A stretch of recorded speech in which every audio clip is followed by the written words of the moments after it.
Yaş çağı yok. Doğru, yanlış eşitmediniz. Yaş çağı talep edilmeyen yukarı kucağında hem okap hem işlemek isteseniz şu videonun sonuna çenlik görün.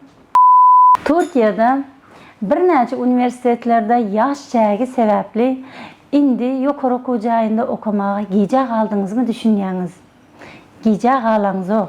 Sizi alazim danışmanlığı Türkiye devletinde yerleşen yaş çağı talep edilmeyen yukarı kucağına okumaya çağırıyor.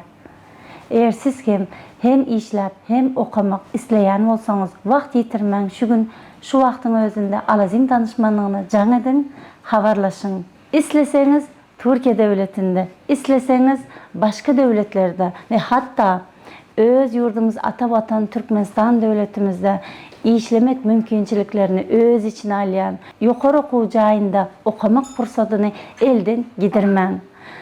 Sebebi ilim ve bilimin adresi dine Elmadama Alazim danışmanlıktır.